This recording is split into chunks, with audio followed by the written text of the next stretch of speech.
नमः सिद्धेभ्य नमो अरिहन्ताणं नमो सिद्धानं नमो ऐर्याणं नमो वज्रायानं नमो लोयशशानम् ऐसो पंच नमो यारो सर्वपावप्यनाशनो मंगलालं च सर्वे परमं हवै मंगलम् यस्य स्वयं स्वभावाप्ति प्रभावे कस्न कर्मणः तस्मै संज्ञानरूपाय नमोस्तु परमात्मने नमोस्तु परमात्मने।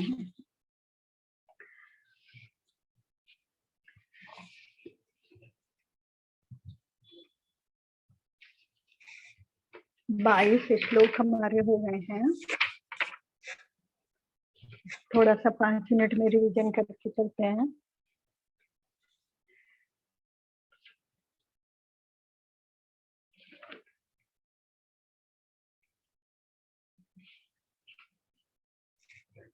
मंगलाचरण से आचार्य ने शुरुआत की थी कि जिनको संपूर्ण कर्मों का अभाव हो गया है और स्वयं इस स्वभाव की प्राप्ति हो गई है, उनके लिए नमस्कार किया था। तो वहीं से शिष्य का प्रश्न था कि स्वयं इस स्वभाव की प्राप्ति कैसे हो जाती है। तो वहाँ आचार्य ने स्वर्ण पाषाण का उदाहरण देकर के बताया कि कैसे स्वयं ही उसकी प्राप्ति हो जाती है ना। और साथ में ये भी बताया क्योंकि इस पंचम काल में मोक्ष नहीं है, पंचम काल में ही आचार्य हुए हैं, तो पंचम काल में मोक्ष नहीं है, तब भी हमें इस प्रकार का जो व्रत लेकर के इस प्रकार का पुरुषार्थ करना चाहिए, यानी मार्ग हमें बना लेना चाहिए। और उस मार्ग के माध्यम से अगर हम मोक्ष नहीं भी जा पा रहे हैं तो उतने समय तक, जब तक हम मोक्ष नहीं जा रहे हैं तब तक स्वर्ग में उस मार्ग मतलब जहाँ हम पहुंच गए उससे नीचे नहीं गिरेंगे। क्योंकि अगर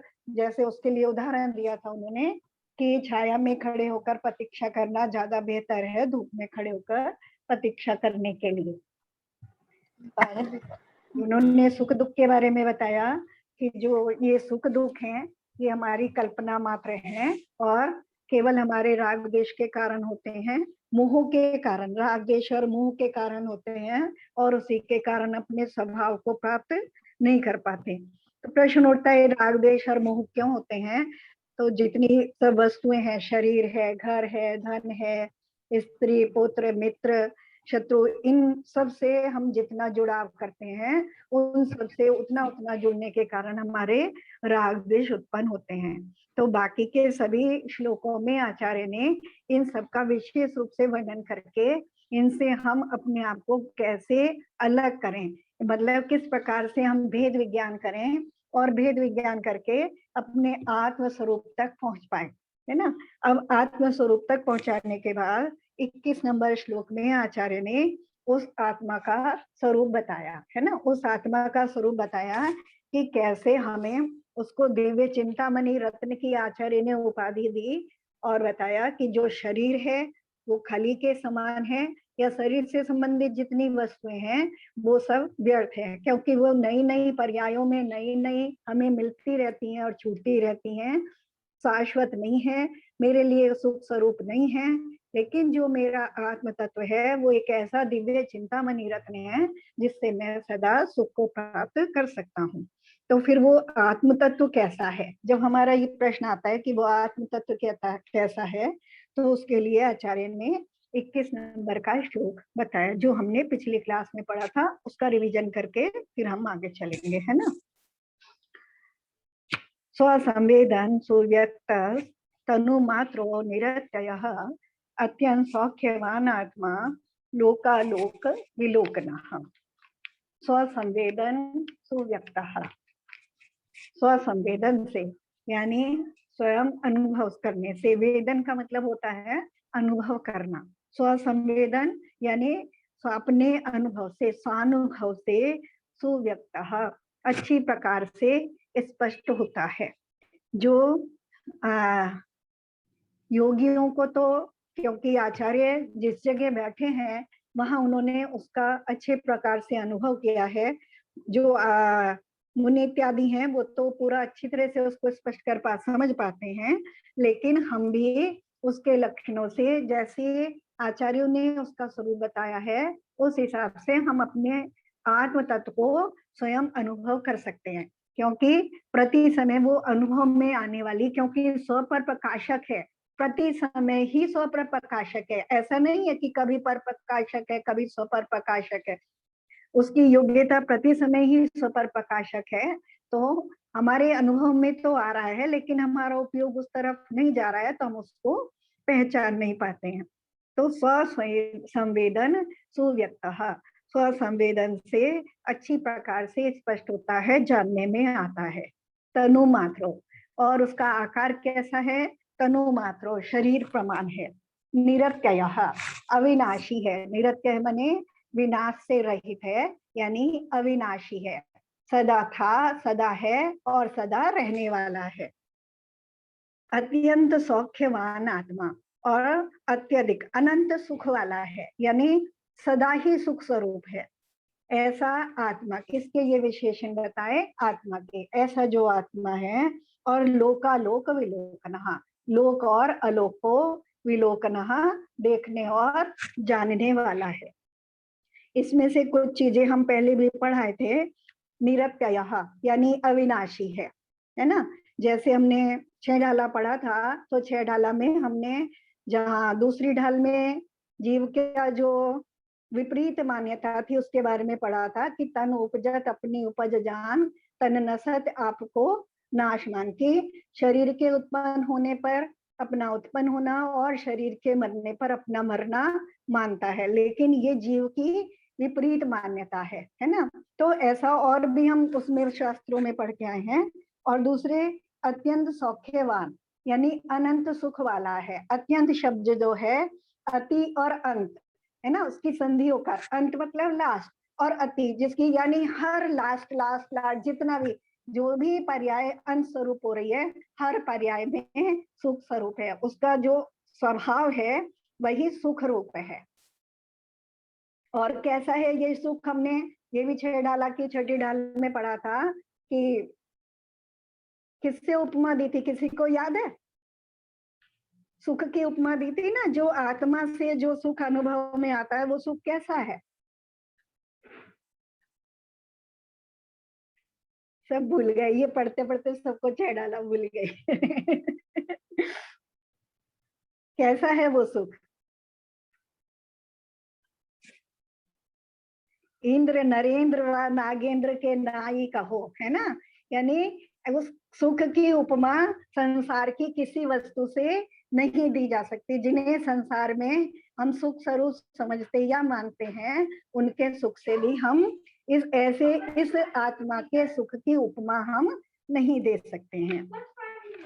और लोकालोक विलोकना, तो ये तो हमें प्रति समय समझ में ही आता है कि लोक और अलोक को जानने और देखने वाला है। हम अपने जीव तत्व को कि हम जीव हैं, उसका निर्णय हम अपने जानने, अपने ज्ञान और दर्शन शक्ति के द्वारा ही, जो ज्ञान दर्शन चेतना और अनुभव करना है, इनके द्वारा ही हम निर्णय कर पाते हैं कि हम जीव हैं। ठीक है। अब अगला 22 नंबर श्लोक है कि वो जीव तत्व या वो चिंतामणि रत्न या वो जो सुख स्वरूप स्वभाव है वो कैसे प्राप्त होता है, उसको 22 नंबर के श्लोक में आचार्य ने बताया। संयम्य करण ग्राम में एकाग्रत्वेन चेतसः आत्मान आत्मान ध्यायेदात्मनेवात्मनि स्थितम्।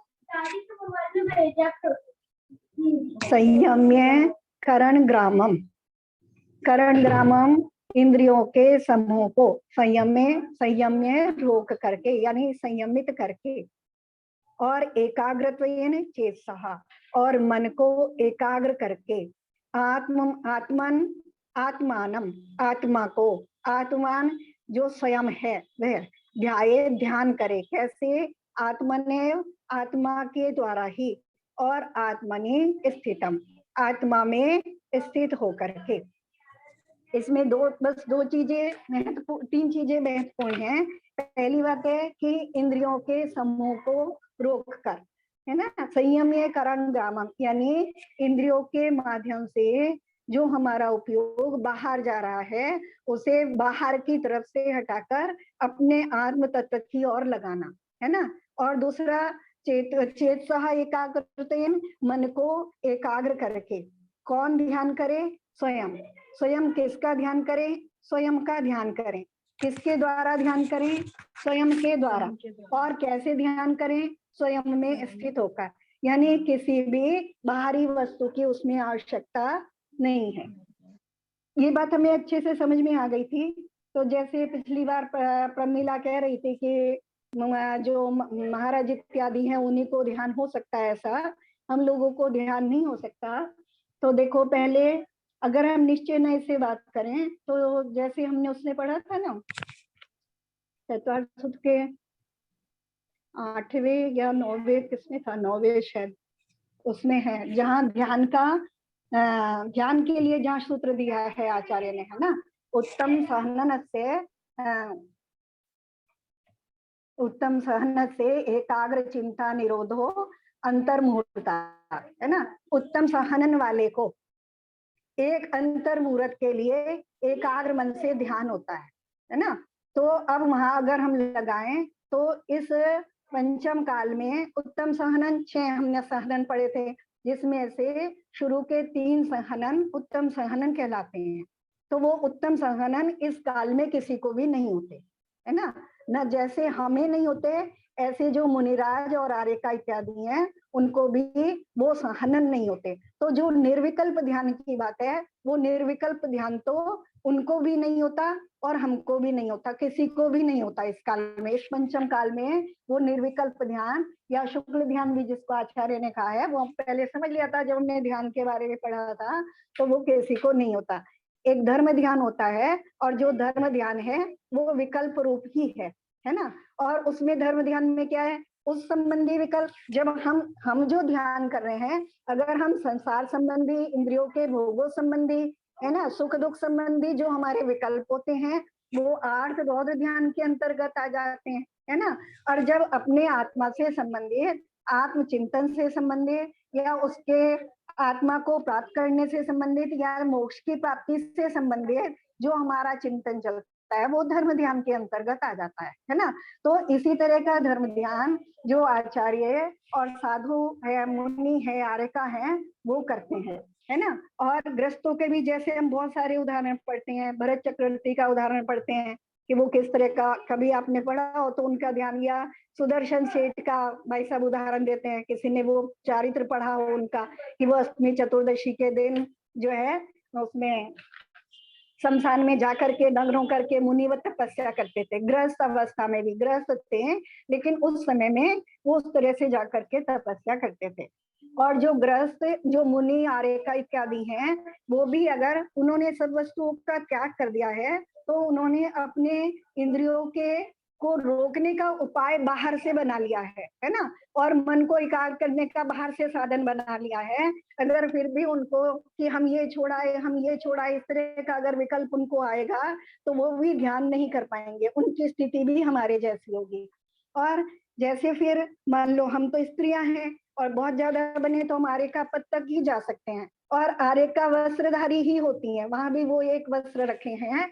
तो उतने समय के लिए अगर हम ध्यान करने बैठे हैं, तो जिन वस्त्रों को हमने धारण कर रखा है उनसे भी कम वस्त्र पहने होते हैं। हम घर में देखा जाए तो वो तो 6 मीटर की साड़ी पहने होते हैं, हम तो या सूट पहने होते हैं, गाउन पहने होते हैं, 3-4 मीटर ही पहने होते हैं, है ना। उस समय जब हम ध्यान करने बैठे हैं, तो बाकी सबका त्याग करके केवल मात्र मेरा इतना जो परिग्रह है, इतना ही मेरा परिग्रह है, ये सोच करके हम ध्यान कर सकते हैं। उतने समय के लिए कोशिश तो कर सकते हैं, है ना। किस संबंधी? जो आचार्य जैसा स्वरूप दिखा रहे हैं, जैसा अभी तक हमने पीछे पढ़ा है कि कैसा संसार का स्वरूप है, कैसा कर्मों की व्यवस्था है, कैसा आत्मा का स्वरूप है, इस तरह का भी जो हम विकल्पात्मक ध्यान करेंगे, वो इसी तरह का ध्यान होगा। और अब आगे आचार्य 23 नंबर में, अभी आचार्य इस चीज को आगे 5-6 श्लोकों में बहुत अच्छे से बताने वाले हैं, है ना। मैंने तो एक सिर्फ भूमिका बनाई है, आचार्य खुद बता रहे हैं, इसको बताएंगे कि हम लोग भी ध्यान कर सकते हैं, कैसे हमें क्या क्या करना होगा ध्यान करने के लिए, वो सब अच्छे से बताने वाले हैं ना। अब इसी चीज को बता रहे हैं आचार्य कि अब यहाँ पे प्रश्न एक और उठता है कि यहाँ बात कर रहे हैं आचार्य आत्मा की। जब हमें कोई ध्यान करने के लिए कहता है तो हमें सबसे पहले कहा जाता है जाप लगाओ, है ना। मन को एकाग्र करने के लिए अब जाप लगाओ, तो या तो किसी कोई मंत्र दे देंगे या कह देंगे नमोकार मंत्र की जाप लगाओ।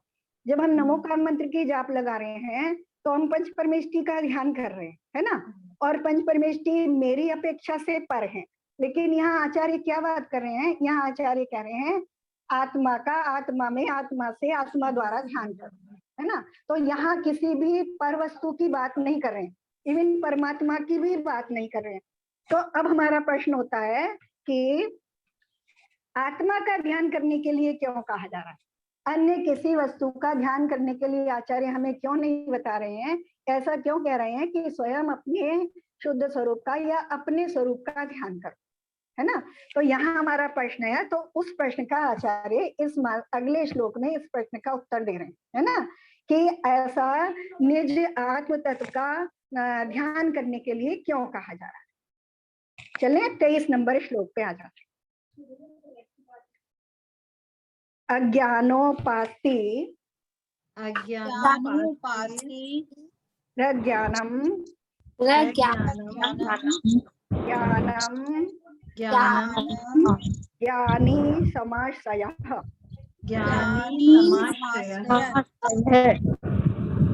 ददाति यत्तु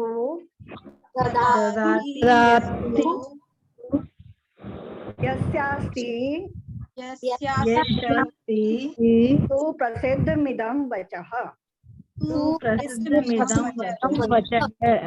सरल है, इसमें बस एक दो संधि है, ज्यादा नहीं है, और इसके शब्दार्थ मैंने भेज दिए हैं, है ना। अब पढ़ते हैं। अज्ञानोपास्तिरज्ञानम्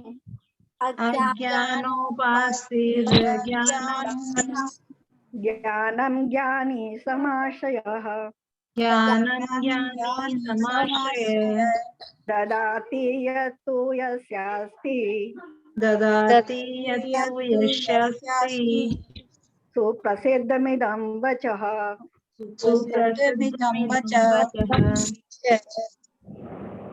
अज्ञान उपास्ति अज्ञानम, 3 शब्द हैं इसमें, है ना।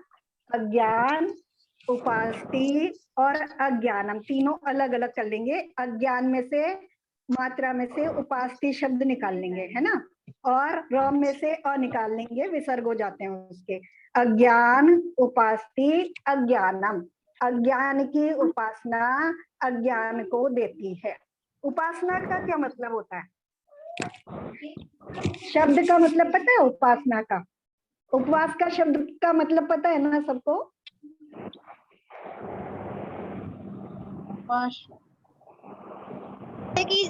तो मतलब अपने समीप रहना। हाँ, वास मने रहना और उप मने समीप, है ना। ऐसे ही उपासना का मतलब है ना। उप मने समीप, आसन मने स्थित होना, बैठना, है ना। आसन मने बैठना होता है ना। तो उपासना का मतलब ही है कि समीपता से उनका आश्रय करना या उनके समीप बैठना। तो जिसकी भी हम उपासना की बात करें, चाहे देव की उपासना की बात करें, गुरु की उपासना की बात करें, यानी उनकी निकटता को प्राप्त करना। ऐसे ही आत्मा की उपासना की बात करें तो आत्मा की निकटता को प्राप्त करना, उसके समीपता में जाना, है ना। तो अज्ञान उपास्ति अज्ञानम, अज्ञान की उपासना अज्ञानम, अज्ञान को, है ना। और नीचे से ददाति शब्द सबके साथ लगेगा, तो अज्ञान की उपासना अज्ञान को देती है। और ज्ञानम ज्ञानी समाश्रय, ज्ञानम मने ज्ञान को, ज्ञानी मने ज्ञानी की, समाश्रय मने उसका आश्रय करना या उपासना करना या सेवा करना, है ना। सबका भाव एक ही है, ज्ञानी की सेवा या ज्ञानी की उपासना या ज्ञानी का आश्रय करना ज्ञान को देता है। ये हो गया सिद्धांत, है ना। अब उसके लिए जो हम एक लौकिक में उक्ति बताते हैं, तो उसी को आचार्य कह रहे हैं, यत्तु यस्य अस्ति, जिसके पास जो होता है ना, ददाति वह ही देता है ना। जिसके पास जो होता है वह उसी को देता है। सुप्रसिद्धम इदम वचः, इदम मने यह है, सुप्रसिद्धम यानी विख्यात या प्रसिद्ध, वचः मने वचन है, यानी ये प्रसिद्ध कथन है कि जिसके पास जो होता है वह उसी को देता है। एक बार शब्द देख लें फिर से, फिर भाव देखेंगे।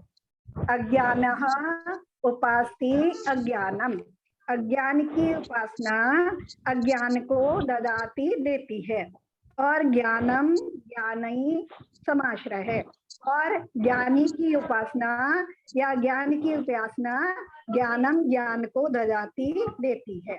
यत्तु यस्य अस्ति, यस्य जिसके पास, यत्तु जो कुछ, अस्ति मने है, ददाती वही देता है। सुप्रसिद्धम इदम वचः, यह सुप्रसिद्ध वचन है ना।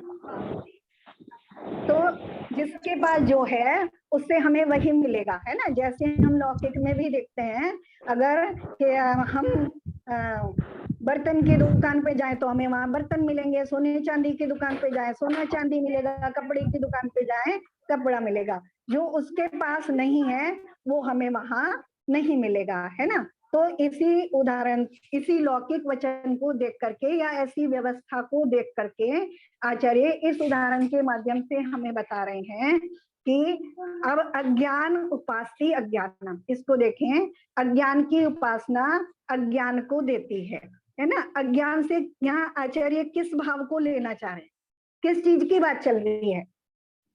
पहला जो विषय, पहले विषय से जोड़े, है ना, किसकी बात चल रही है। ज्ञान किस में होता है, आत्मा में। हाँ, ज्ञान आत्मा में होता है। और इसमें मतलब पुद्गल की बात हो रही है, मतलब कि हम उसके हाँ की बात हो रही है यहाँ पे। हाँ, अभी भी जो पहले जो बात करके आ रहे हैं आत्मा और जीव, जीव की और पुद्गल की, जीव की और शरीर की बात करके आ रहे हैं ना, जहाँ खली और दिव्य चिंतामणि रतन का उदाहरण दिया है। तो जीव में क्या होता है, ज्ञान होता है, आत्मा में ज्ञान होता है, और जीव के अलावा जितनी वस्तुएं हैं उनमें ज्ञान नहीं होता, है ना। तो इसलिए कह रहे हैं अगर हम अज्ञान का आश्रय करेंगे, उनके साथ निकटता करेंगे, उनसे संबंध बनाएंगे, यानी शरीर से और शरीर से संबंधित जितनी भी ज्ञान रहित वस्तुएं हैं, अगर हम उनके साथ ही अपने को जोड़ेंगे तो हमें अज्ञान की प्राप्ति होने वाली है, यानी वही वही फिर से मिलने वाला है। अगर हम शरीर को ही महत्व देंगे, शरीर की सेवा में या संसार की लौकिक वस्तुओं को ही समेटने में लगे रहेंगे, तो हमारे जो भाव होंगे और हमारा जो पुण्य है वो हमें बार बार उन्हीं को दिलाता रहेगा, यानी बार बार हम संसार में घूमते रहेंगे और जन्म मरण करते रहेंगे, है ना। तो अज्ञान की उपासना से अज्ञान की प्राप्ति होती है, और ज्ञान की उपासना से, क्योंकि ज्ञान किसमें है, मुझ में स्वयं में है। अगर मैं स्वयं की निकटता करूंगा, स्वयं के आश्रय में बैठूंगा, स्वयं का चिंतन मनन करूंगा, तो जो मुझ में है ना, मुझ में क्या है, मुझ में ज्ञान है, दर्शन है, सुख है, वीर्य है, तो जो मेरे अंदर है मुझे वही मिलेगा, है ना। जिसके साथ मैं निकटता करूंगा वही मुझे प्राप्त होगी। तो इसलिए आचार्य ने पहले जो कहा कि किसका ध्यान करना है। अच्छा, ये कथन जो है ये निश्चय नय से कथन है ना। और व्यवहार से अगर हम देखें तो व्यवहार में जब हम इस चीज को लगाएंगे तो जिन्होंने इसमें टीका करी, आशाधर जी ने, पंडित आशाधर जी ने संस्कृत में जब इसकी टीका करी है, देखो आचार्य का कथन जब हम देखते हैं, आचार्य का कथन तो जब हम पहले श्लोक से उसको कनेक्ट करते हैं तो यही उसका भाव निकलता है ना। लेकिन जब टीकाकार ने टीका करी है तो उन्होंने निश्चय और व्यवहार से भी, क्योंकि हम अभी इस तरह की अवस्था में नहीं पहुंचे हैं कि अपने आप में ही सीमित हो जाएं, अभी बाहर में भी हम आचरण कर रहे हैं, मन वचन काय रूप क्रिया से हम संपन्न हैं, उनसे हम लगे हुए हैं, तो बाहर में भी हम कैसा आचरण करें जिससे हमें अज्ञान ना हो और ज्ञान हो। तो वहां उन्होंने अज्ञान में उन देवशास्त्र गुरु इत्यादि को लिया है जिनके माध्यम से हमारा जो कुज्ञान है, यानी मिथ्या ज्ञान है, मिथ्या ज्ञान को भी हम एक अपेक्षा से अज्ञान कहते हैं ना, जो मिथ्या दृष्टि का जो ज्ञान है वो मिथ्या ज्ञान है।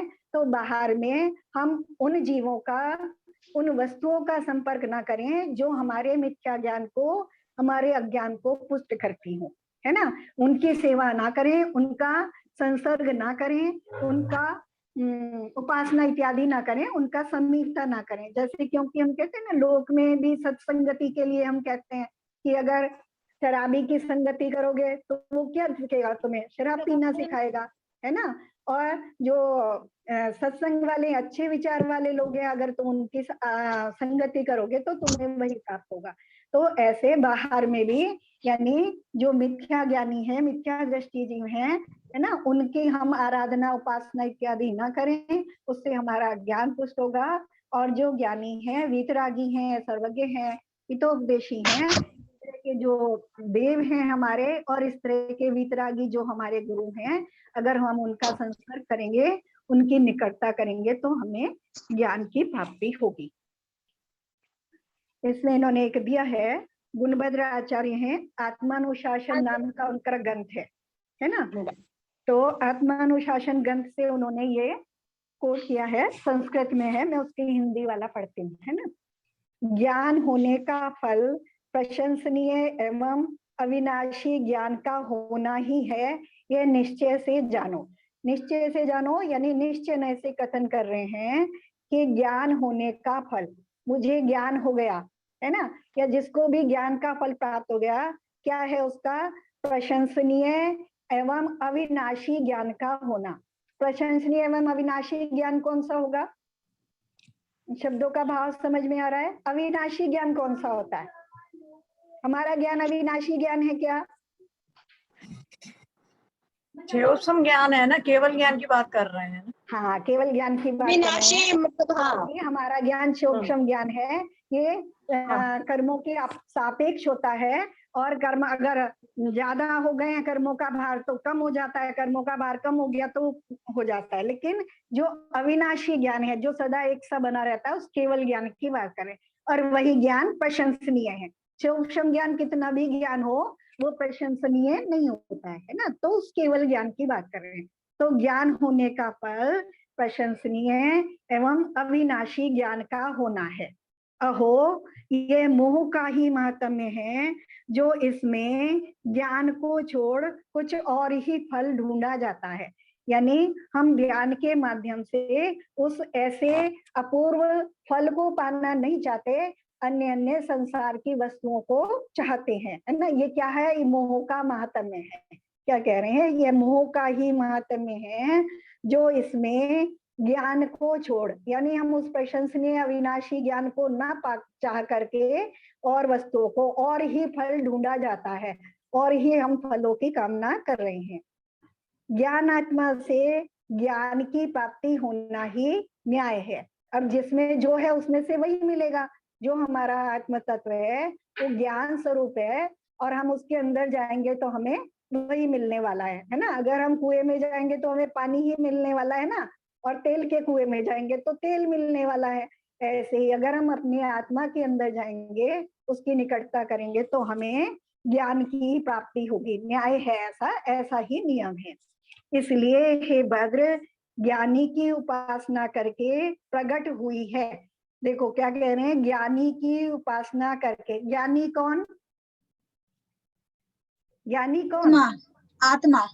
हाँ, जिसमें ज्ञान है वो ज्ञानी है ना। गुण गुणी कहते हैं ना, तो जिसमें ज्ञान है वो ज्ञानी। तो ऐसे ज्ञानी की उपासना प्रकट करके हुई है सपर विवेक रूपी ज्योति, जिसको यानी अपनी आत्मा में निकट जा करके, यानी उसकी उपासना करके सपर विवेक यानी भेद विज्ञान रूपी जो प्रकाश जिसको प्राप्त हो गया है, ऐसा आत्मा आत्मा के द्वारा आत्मा में ही सेवनीय है। जो हम पहले श्लोक में पढ़ के आए हैं कि ऐसा आत्मा आत्मा के द्वारा आत्मा में ही सेवनीय है, यानी स्वयं करता है, स्वयं ही कर्म है, और स्वयं ही करण है, स्वयं ही साधन है। अनन्य शरण होकर भावना करने योग्य है ना। और जब तक प्राप्त नहीं हुआ तब तक क्या करना? अनन्य। अनन्य मतलब एक रूप होकर के, है ना। अन्य कहते हैं हम दूसरा, है ना, और अनन्य माने जिसमें भिन्नता नहीं है। ऐसा अनन्य शरण होकर अपनी ही यानी अपनी आत्मा की शरण होकर के ही भावना करने के योग्य है।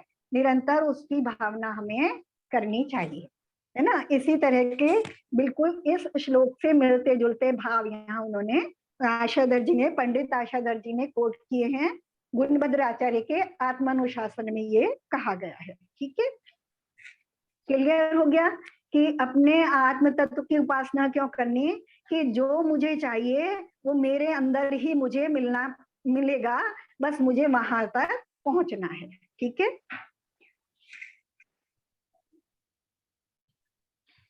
अब इसका आचार्य बता रहे हैं कि ऐसा करने से जो हम इस प्रकार का ध्यान करेंगे, यानी निजात्म स्वरूप का हम ध्यान करेंगे, चिंतन करेंगे, तो उस समय में हमारी स्थिति कैसी होगी और उसका फल कैसा होगा, है ना। दोनों चीज बता रहे हैं, है ना। बीच में थोड़ा सा अभी हम कर नहीं रहे हैं, लेकिन करने के लिए अभी हमें प्रेरणा दी जा रही है, तो साथ में उसका लाभ भी दिखाया जाता है ना।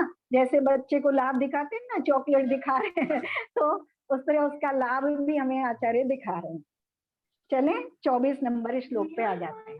ठीक है, परिशाहद्य विज्ञाना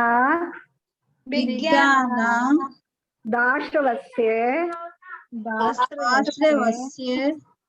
परिसयः परिशाहाद्य तक पढ़ो, परिशाद्य विज्ञान दाश्रवस्य निरोधिनी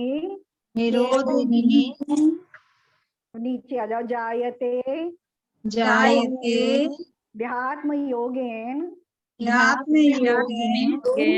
कर्मणा माशु निर्जरा। एक बार और पढ़ते हैं, परिसहाद्य विज्ञाना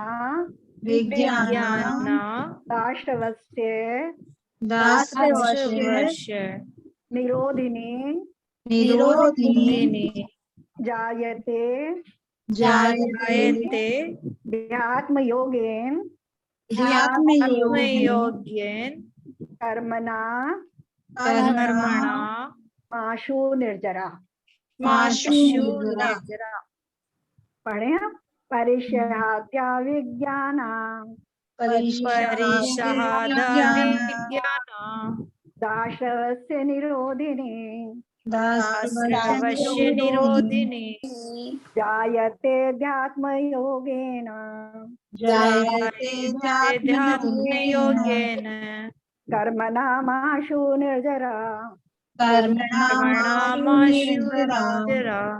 परिशहाद्य विज्ञाना दाशवस्य निरोधिनी जायते ध्यात्म योगेन कर्मणा माशु निर्जरा।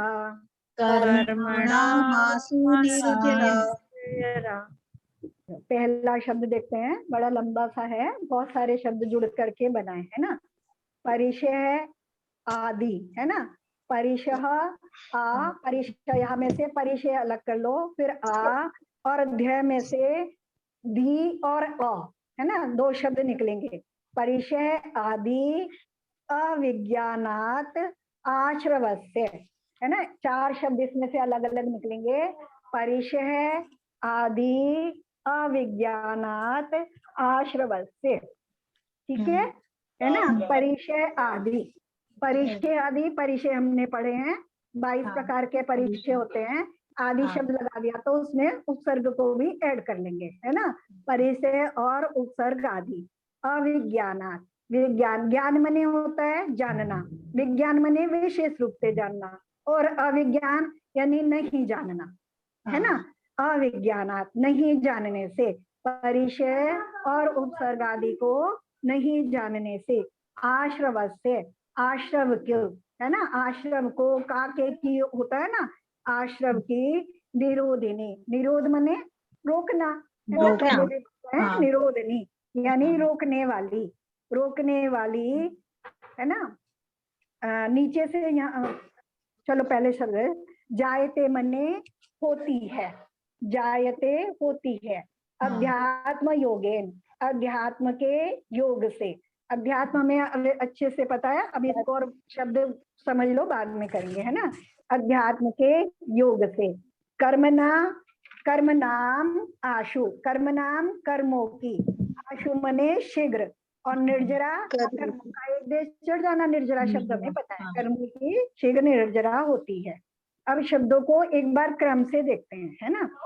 परिचय आदि अविज्ञान, परिचय आदि को न जानने से आश्रव को निरोधनी रोकने वाली, आश्रव का संवर करने वाली, निरोधनी यानी संवर करना, आश्रव को रोकना यानी संवर करना, या आश्रव को रोकने वाली कर्म नाम कर्मों की निर्जरा, है ना, आशु शीघ्र ही जायते होती है। कैसे होती है? अध्यात्म योग, है ना। पहले तो बता दिया कि कर्मों की शीघ्रता से निर्जरा होती है। कैसे निर्जरा होती है? अध्यात्म योगेन, अध्यात्म के योग से। और अध्यात्म के योग में क्या स्थिति होती है कि परिचय और उपशक आदि का क्या होता है? अविज्ञान, यानी उसकी जानकारी नहीं होती है, और आश्रव, कर्मों का आश्रव रुक जाता है। एक बार फिर से शब्द देखें, परिचय आदि को न जानने से आश्रव को रोकने वाली कर्मों की निर्जरता अध्यात्म के योग से शीघ्र ही हो जाती है ना। ये इसके शब्द हैं। अब इसका भाव देखते हैं। पहली बात है, पहले करेंगे अध्यात्म योगेन। अध्यात्म का योग क्या है? अधिमने आत्मा, अधिमने उसमें ठहरना, उसमें स्थित होना, और योग यानी अपने स्व आत्मा में स्थिति से, है ना, यानी अपने स्व आत्मा में ठहरने से। योग मने संबंध करना या रुकना, जुड़ना, यानी अपनी आत्मा में जुड़ने से। कौन से? जो ध्यान हो रहा है वो कैसा ध्यान हो रहा है? अगर थोड़ा सा धीरे, है ना, अपनी आत्मा के ध्यान से, क्योंकि पीछे आत्मा के निजात्म ध्यान की बात करके आए हैं, तो उसी की बात आगे कर रहे हैं कि उससे क्या होता है।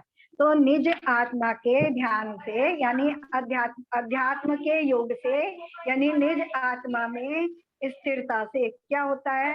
जब आत्मा का उपयोग आत्मा में लगा हो तो बाहर नहीं जाता, है ना। क्योंकि हमारा जो उपयोग है, हम सूक्ष्म ज्ञानी हैं, छद्मस्त हैं, छद्मस्तों का उपयोग एक ही तरफ लगता है, या तो निज की तरफ लगेगा या पर की तरफ लगेगा। तो जब हमारा उपयोग हमें स्वयं में लगा होगा तो बाहर नहीं जाएगा। बाहर नहीं जाएगा तो उससे क्या होगा?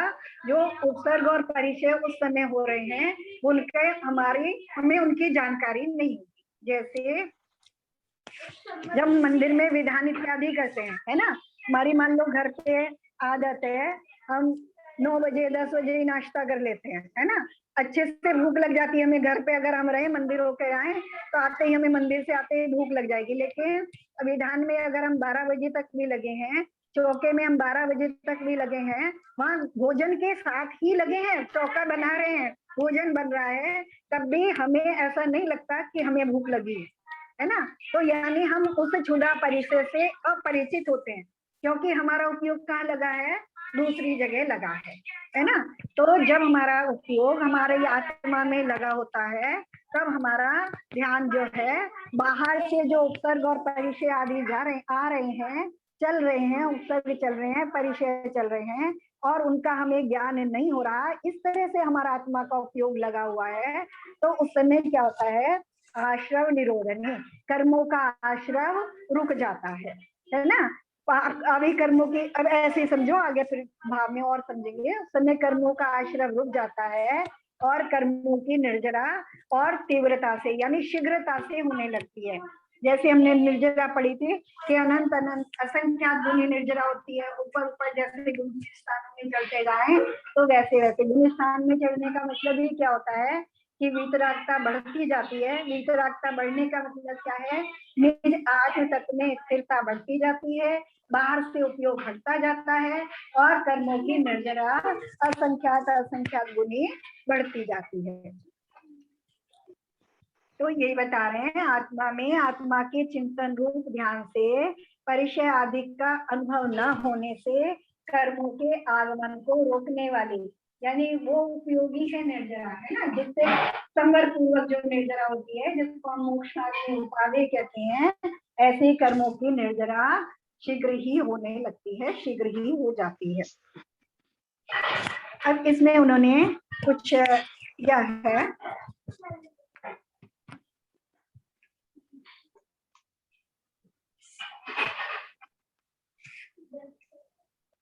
उदाहरण दिया है इन्होंने, तत्वानुशासन का उदाहरण दिया है ना।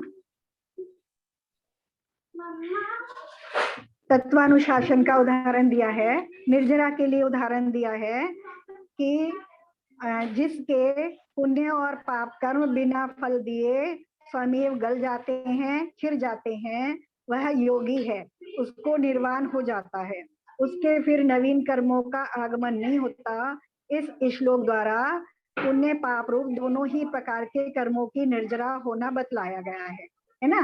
फिर एक श्लोक तो ये कह दिया कि एक तो इस प्रकार की निर्जरा है, फिर दूसरा बता रहे हैं कि जो सदा कि ध्यान का अभ्यास करने वाला है, परंतु जो अचरम शरीरी है, ऐसे ध्याता को संपूर्ण अशुभ कर्मों की निर्जरा व संवर होता है, अर्थात वह प्राचीन एवं नवीन समस्त अशुभ कर्मों का संवर तथा निर्जरा करता है। इस श्लोक द्वारा पाप रूप कर्मों की ही निर्जरा व उनका संवर होना बतलाया गया है। अब देखो इसका भाव समझते हैं, शब्द ना भी समझ में है कोई दिक्कत नहीं है। जो निर्जरा हो रही है ना, इस ध्यान के द्वारा निर्जरा हो रही है, तो इस ध्यान के द्वारा किस प्रकार की निर्जरा होती है वो बता रही हैं, है ना। उसमें उन्होंने दो पार्ट कर दिए उस निर्जरा के। एक तो पहले बात तो उसी निर्जरा की कर रहे हैं जो मोक्ष मार्ग में कार्यकारी है, उसी निर्जरा की बात कर रहे हैं, लेकिन उससे भी यहाँ दो पार्ट कर दिए, है ना। अभी हम कहें कि सभी कर्मों की, पुण्य पाप कर्मों की निर्जरा हो जाती है ना, तप के द्वारा, तपसा निर्जरा से, तप से निर्जरा होती है। तो तब से जो निर्जरा हो रही है वो मान लो पाप कर्म की भी निर्जरा हो रही है, पुण्य कर्म की, क्योंकि जब तक दोनों प्रकार के कर्मों की निर्जरा नहीं होती तब तक मोक्ष नहीं होता, है ना। सब कर्म यहीं छूट जाएंगे तब मोक्ष होगा, है ना। सब कर्मों से आत्मा मुक्त हो जाती है तब मोक्ष होता है। तो वो जो निर्जरा है वो उसी भव से मोक्ष जोने वाले जीवों की होती है। जो पुण्य कर्म की निर्जरा है, पाप और पुण्य दोनों कर्मों की निर्जरा है, वो तद्भव मोक्षगामी जो जीव हैं उन्हीं को होती है। लेकिन जो उस भव से मोक्ष जाने वाले नहीं हैं, उनके पुण्य कर्मों की निर्जरा नहीं होती, बल्कि पुण्य का और ज्यादा आश्रय होता है ना। उनकी पाप कर्मों की ही निर्जरा होती है। तो अब इसमें दो चीजें हैं कि अगर हम ऐसा ध्यान करने का पुरुषार्थ करते हैं तो मोक्ष तो जा नहीं सकते, पुण्य कर्मों की निर्जरा नहीं होगी। अगर हम ध्यान ऐसा कर पाते हैं तो पाप कर्मों की निर्जरा होगी, है ना। और ध्यान करने की भावना भी जो है, ध्यान करने की अगर हम भावना भी कर रहे हैं तो उससे भी पुण्य का आश्रय होगा, है ना। भावना कर रहे हैं, निर्जरा अभी ध्यान नहीं कर रहे हैं तो निर्जरा तो नहीं होगी, लेकिन आश्रय होगा तो पुण्य का आश्रय होगा। तो इसलिए इस प्रकार का, अभी इसको ऐसे और आगे डिटेल में बताने वाले हैं। अभी हम यहाँ पे इतना समझ लें कि इस प्रकार का ध्यान करने से, यानी निज आत्म तत्व में स्थिरता करने से क्या होता है, हमारा उपयोग बाहर से आने वाले परिचय और उपसर्गों को नहीं जान पाता। और जब हमें परिचय और उपसर्ग नहीं होंगे तो क्या नहीं होगा, बताओ क्या नहीं होगा फिर? परिचय उपसर्ग नहीं होंगे तो पुण्य नहीं, का बंध परिचय होगा। उपसर्गों का ज्ञान नहीं होगा। परिचय उपसर्ग हो रहे हैं, उनमें हमारा उपयोग नहीं जा रहा है। भेदभाव हो गया, हम आत्मा में लीन हो गए, मतलब हाँ, अच्छा, तो क्या अच्छा। नहीं होगा, राग देश नहीं होंगे, राग है देश ना? नहीं होगा। एकाग्र हो रहे हैं। हाँ, जब हम अपनी अच्छा, अच्छा। आत्मा में हमारा उपयोग लगा है और बाहर से आने वाले परिचय और उपसर्गों में हमारा उपयोग नहीं जा रहा है, तो हमें सुख दुख होंगे क्या? नहीं होंगे। राग देश होंगे क्या?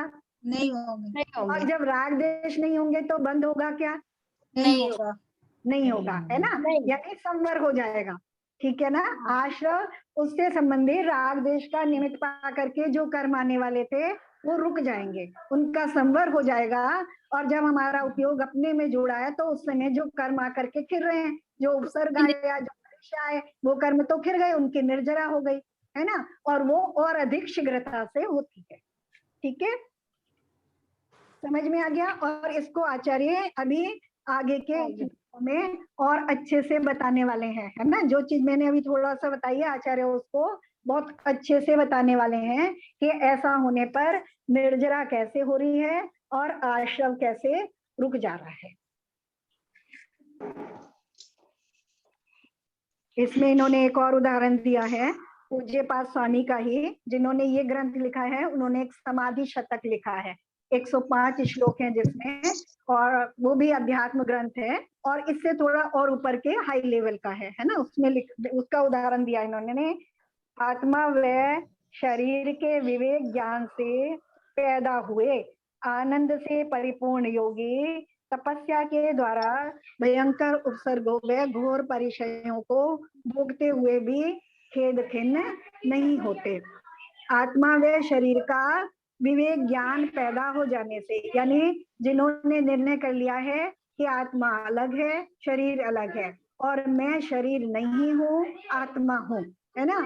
और जो मैं आत्मा हूँ वो कैसा है, अत्यंत सौख्यवान है, यानी आनंद से परिपूर्ण है, सुख से परिपूर्ण है, उसमें दुख इत्यादि है ही नहीं, पर वस्तु उसमें है नहीं। तो ऐसे योगियों को तपस्या के द्वारा भयंकर उपसर्ग व घोर परिचयों को भोगते हुए भी, अब जो उपसर्ग और परिचय हो रहे हैं वो आत्मा में नहीं होते, है ना, किसमें होते हैं, शरीर पर होते हैं। जितने परिचय हो रहे हैं, उपसर्ग हो रहे हैं, वो शरीर में होते हैं, है ना। और शरीर को उन्होंने अपना माना नहीं है, तो वो उसको सहन करते हुए भी उसमें रागी द्वेषी नहीं होते हैं, खेद खिन्न नहीं होते। खेद खिन्न होने का मतलब क्या है कि उनको राग द्वेष होते नहीं, ना राग होता है ना द्वेष होता है, अपने में स्थिरता है ना। तो उनको जो है निर्जरा जो है शीघ्रता से होने लगती है।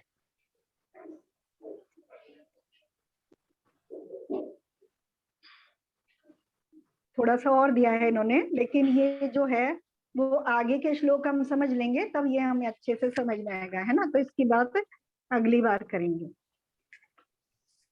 तो ये समझ में आ गए 23 और 24 श्लोक। थोड़ा अब थोड़ा डीप में जाने लगे हैं, हाँ, क्योंकि पहले से ही बात हो गई थी, है ना। जो कुछ भी हम बाहर में हमें दिख रहा है, जिससे हम समझते हैं, से इससे जुड़ते हैं, वहां आचार्य ने 20 श्लोक तक उसकी बात कर दी, है ना। अब उससे अलग करके हमें अपने अंदर ला रहे हैं और अपनी बात कर रहे हैं, तो थोड़ा लगेगा, लेकिन हम सब ये पूरा पढ़ के समझ के आ रहे हैं। अब तो बस अपने में उपयोग लगाने की बात है ना। आंटी, ये अनन्य शरण एक वर्ड लिया था बीच में आपने, उसका क्या मीनिंग था? अनन्य शरण मीन्स एकत्रित करना। हाँ देखो, अन्य मने क्या होता है, अन्य मने बहुत सारा अन्य, अन्य मने दूसरा, जो मुझसे दूसरा है ना, है ना। ये मेरा नहीं है, दूसरे का है, अन्य का है ना। ये अन्य का है ना, ये चीज अन्य की है, तो अन्य मतलब दूसरा यानी पर। और अनन्य मने जो मुझसे भिन्न नहीं है, अन्य मने जो मुझसे भिन्न है, और अनन्य मने जो मुझसे भिन्न नहीं है। यानी अनन्य शरण का मतलब अपनी ही आत्मा की शरण लेना। यहाँ अनन्य शरण क्यों कहा है उन्होंने, कि जो हम कहते हैं ना, व्यवहार से हम कहते हैं देवशाद गुरु की शरण, है ना। कहते हैं ना, चत्तारी शरणम पवज्जामि, अरहंते शरणम पवज्जामि, सिद्धेश, लेकिन वो कैसे शरण है, व्यवहार से शरण है ना। जब मेरा मन वचन काया का उपयोग बाहर में जा रहा हो तब वो मुझे शरण है, लेकिन जो उससे क्या होगा, उससे कर्मों का आश्रम होगा। जब भी मैं बाहर में, आगे बहुत चार पांच श्लोकों में आचार्य यही बताने वाले हैं। तो अनन्य शरण, जब मैं निज की ही शरण में स्थिति करूंगा, अपने आत्मा में ही मेरा उपयोग करूंगा, तो मुझे ऐसी भावना करना है ना। तो ऐसी मैं जब भावना करूंगा कि कब ऐसी स्थिति आए कि मैं अपने ही अंदर में स्थापित हो जाऊं, ऐसी भावना करना भी जो है वो पुण्य आश्रम का कारण है। ऐसा है ना, आत्मा के द्वारा स्व ज्ञानी की उपासना करके प्रकट हुई है, आत्मा सपर विवेक रूपी ज्योति जिसको, ऐसा सपर विवेक रूपी ज्योति यानी सम्यक दर्शन और सम्यक ज्ञान, है ना। सम्यक ज्ञान जो ज्योति यहाँ किसकी उदाहरण दिया गया है, जिसको सम्यक ज्ञान प्रकट हुआ गया है, ऐसा आत्मा, आत्मा के द्वारा यानी स्वयं के द्वारा, जहाँ आत्मा शब्द आ रहा वहां स्वयं लगाओ सब में, स्वयं, स्वयं के द्वारा स्वयं में ही सेवनीय है, अनन्य शरण होकर भावना करने योग्य है। अनन्य यानी अपनी ही शरण होकर उसको भावना करने योग्य, निरंतर निरंतर उसी को भाने योग्य है। ठीक है। अपना आपने दीदी एक अस्थि और नास्ति के बारे में समझाया था, एक बार और समझा दीजिए। आस्ति और नास्ति के बारे में बताया। हाँ, हमारे यहाँ जो कथन है आचार्य, अस्थि से भी, अस्थि मतलब है, वस्तु ऐसी है ना, और नास्ति मने ऐसी नहीं है। ठीक है ना। अच्छा। जैसे मैं कहूँ ये शास्त्र है, ठीक है। हाँ। शास्त्र है, ये अस्थि से कथन हो गया। ये मोबाइल नहीं है, ये नास्ति से कथन हो गया, है ना। अच्छा। या ये मोबाइल है, ये अस्थि से कथन हो गया। ये जिनवानी नहीं है, ये नास्ति से कथन हो गया, है ना। जैसे वो वहां पे करते हैं ना, वो भाई सब उदाहरण देते हैं ना उसमें, वहां पे जब वो लेते हैं ना, वो गीता पे हाथ रख के कसम खाते हैं। अच्छा। अरे जो कुछ कहूंगा सच्ची कहूंगा। कोर्ट में जो कुछ कहूंगा कचहरे में, है ना। यानी सच के सिवा, सच तो कह ही रहे हैं, उसके अलावा भी कुछ कह सकते हैं, है ना। तो सच के अलावा भी कुछ नहीं कहेंगे, तो वो अस्थि और नास्ति से कथन हो गया। अच्छा, है ना। तो आत्मा अस्थि से कैसा है और नास्ति से कैसा है, यानी आत्मा ज्ञान स्वरूप है, दर्शन स्वरूप है, सुख स्वरूप है, वीर्य स्वरूप है, अनंत गुण स्वरूप है, ज्ञाता दृष्टा है। लेकिन आत्मा शरीर नहीं है ना, द्रव्य कर्म रूप नहीं है, भाव कर्म रूप नहीं है। तो दोनों कथन हो गए ऐसे, अस्थि से और नास्ति। कैसा है और कैसा नहीं है। जैसे सब्जी वाला उदाहरण देते हैं ना भाई साहब, कि भिंडी है, हरी है, छोटी है, तोड़ो तो उसमें लेस उत्पन्न होता है, ये उसकी अस्थि स्वरूप है। और जो तोरी है, यानी वो लंबी नहीं है, तोरी है वो भिंडी नहीं है, हरी है तो भी वो भिंडी नहीं है ना। तो इस तरह से, या लौकी है, कम हरी है, वो भिंडी नहीं है। तो इस तरह से यानी कैसा है और कैसा नहीं। अच्छा, एक प्रश्न और आया था, जैसे मतलब नरक गति के जीवों को सम्यक हो जाता है। हाँ। तो उनकी तो लेश्याएं, तीनों अशुभ लेश्याएं चलती हैं। हाँ, तो हमारी तो हमको अगर सम्यक हो, हाँ तो लेकिन वहां शायद इतनी संक्लेश परिणाम होते होंगे कि थोड़ी भी विशुद्धि की गुंजाइश नहीं रहती होगी शायद।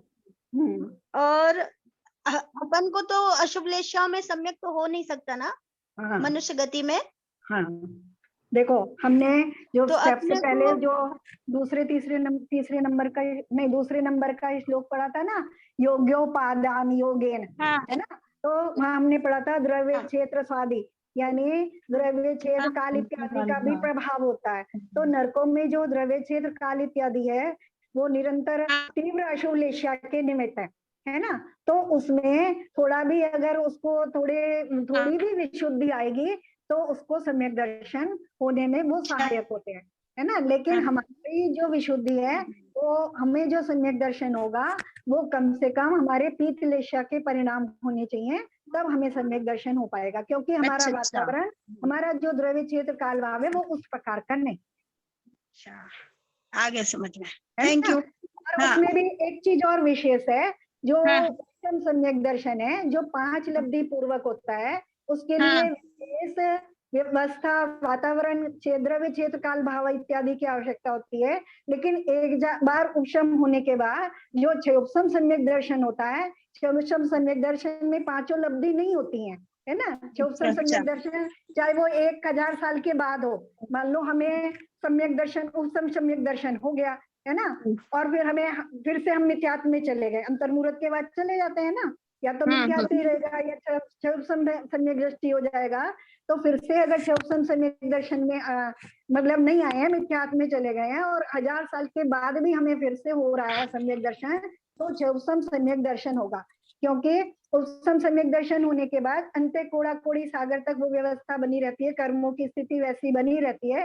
तो अंत्य कोड़ा कोड़ी सागर के मध्य में जब भी दोबारा सम्यक दर्शन होगा तो वो सम्यक दर्शन होगा, और उसके लिए उस तरह का विशेष वातावरण की आवश्यकता नहीं होती, क्योंकि वो 5 लब्धि पूर्वक नहीं होता। वो ऐसे हो जाता है जैसे हम उदाहरण के लिए समझें कि मान लो, जैसे उदाहरण ले लेते हैं लौकिक में, जैसे मान लो हमारे पास हीरे के आभूषण है ना, और उनको हमने पहना भी है, लेकिन अब हम ऐसे वातावरण में हैं कि हम वहां उनको पहन नहीं सकते, हमने लॉकर में बंद करके रख दिया है, बहुत लंबे समय से रखा हुआ है उसको, है ना, अंदर रखे हैं हमारे पास रखे हैं, है ना।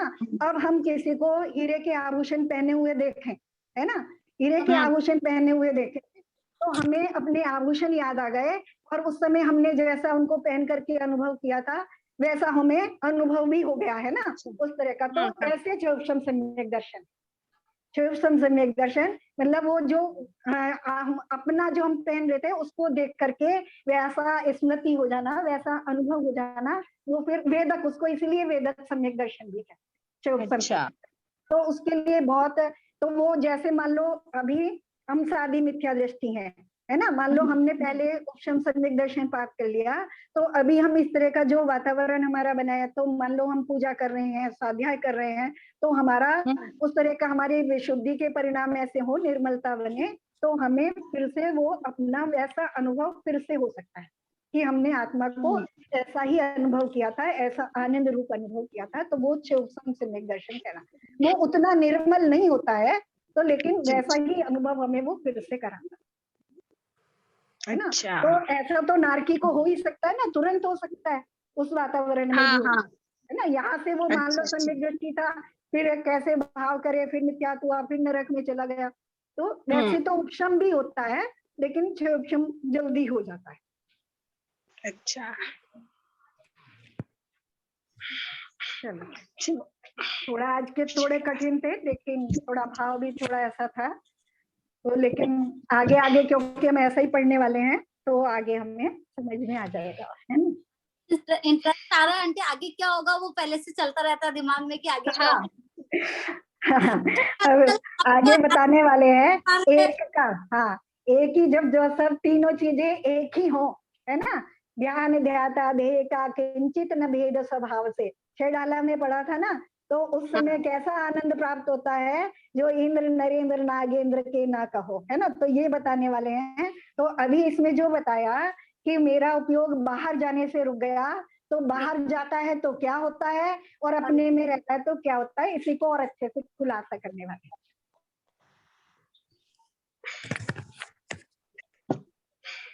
जवानी के ज्ञान से